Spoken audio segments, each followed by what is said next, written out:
আমরা সবাই সারা বছর অপেক্ষা করে থাকি দিনটির জন্য, যে আজকে 5-6 দিন ধরে মা এখানে আছেন এবং কী কারণে এসছে সবাই জানে, যে অশুভ শক্তিকে বিনাশ করার জন্য, যে শুভ শক্তির যে প্রকাশ তার জন্য মা এসছেন। তো পৃথিবীতে এসছেন এবং পৃথিবীতে শ্বশুরবাড়ির থেকে কৈলাস থেকে এসছেন।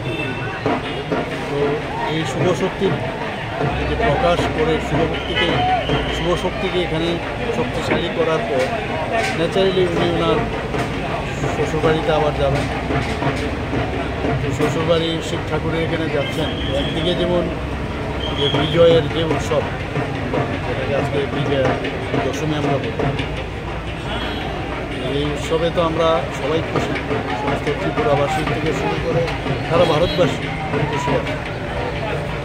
একদিকে খুশি, আবার আরেকদিকে নিয়ে আনন্দ। তো আবার সামনের বছর আবার আসবেন। এক বছরে যে শুভ শক্তিকে উনি প্রতিষ্ঠিত করে গেছেন, সেটা থেকে ভাইব্রেশন নিয়ে আমরা আগামী দিন সবাই যেন সুখ শান্তিতে আমরা থাকতে পারি।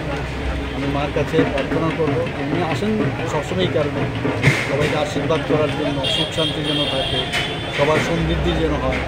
তো আমি সেটাই মার কাছে আজকে এই শুভ বিজয় উপলক্ষে সবার কাছে আমি মার কাছে সেটাই প্রার্থনা করবো, যেন শেষ করে ত্রিপুরাতে সবাই যেন ভালো থাকে, সুখ স্বাচ্ছন্দ্য থাকে এবং একজন আরেকজনের হাত ধরে যেন আমরা চলতে পারি। সেটাই আমি ভগবানের কাছে মার কাছে প্রার্থনা করব এবং আসছে বছর আবার হবে। এবং এখানে যে আজকে আমরা দেখলাম যে বিসর্জনের যে কার্যক্রম এখানে রেখেছেন, আমাদের মাননীয় মেয়র সাহেব এখানে আছেন।